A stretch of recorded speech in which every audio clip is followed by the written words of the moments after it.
New York lawmakers target Tesla.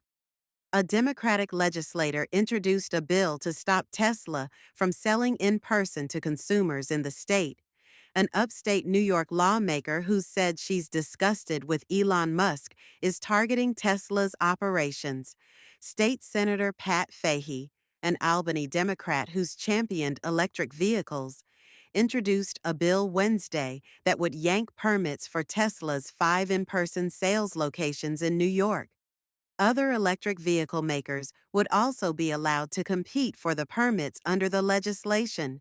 No matter what we do, we've got to take this from Elon Musk, Fahy said.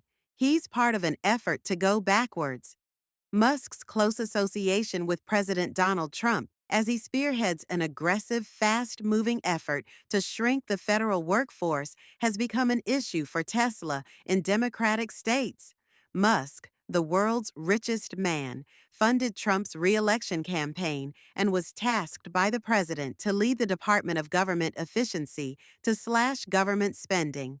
He's pushed for DOJ employees to gain unprecedented access to government information, spurring legal challenges. Musk is also the face of mass firings of probationary federal workers. Lawmakers and advocates have been pressuring pension funds to divest from Tesla and protesting at Tesla showrooms as a way to show their antipathy toward Musk. Tesla's vehicles have become targets of arson and vandalism as well. Trump has cheered Musk and purchased a Tesla in a made-for-TV event on the White House lawn earlier this month, even as sales of Tesla's vehicles have dropped dramatically. Tesla still sells more electric vehicles in the U.S. and New York than any other manufacturer. The company eschews the traditional dealership model of selling cars through third parties via franchise agreements. Instead, Tesla sells directly to consumers.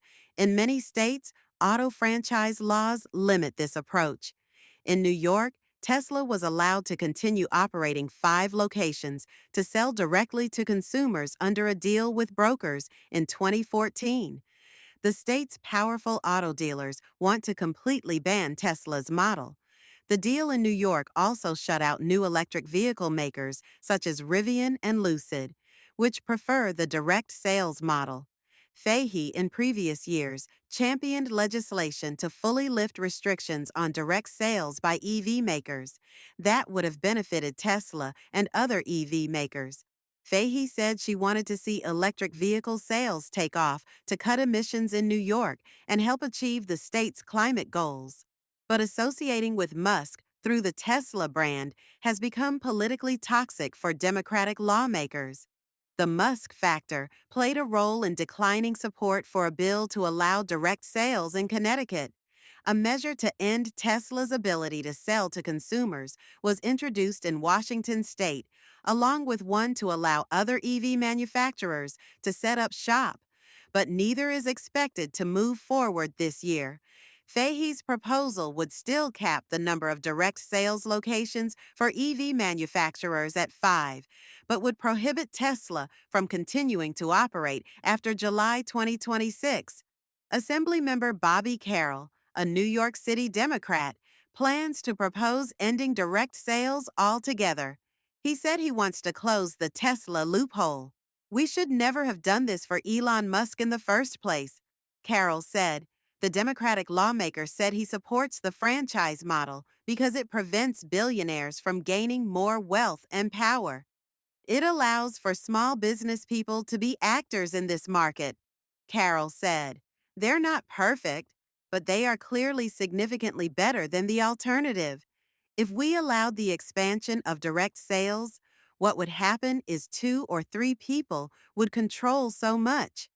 Fahy said she'd work with Carroll because the priority is to end Tesla's, and by extension Musk's, advantage in the state. The bottom line is, Tesla has lost their right to promote these when they're part of an administration that wants to go backwards, Fahy said. Elon Musk was handed a privilege here.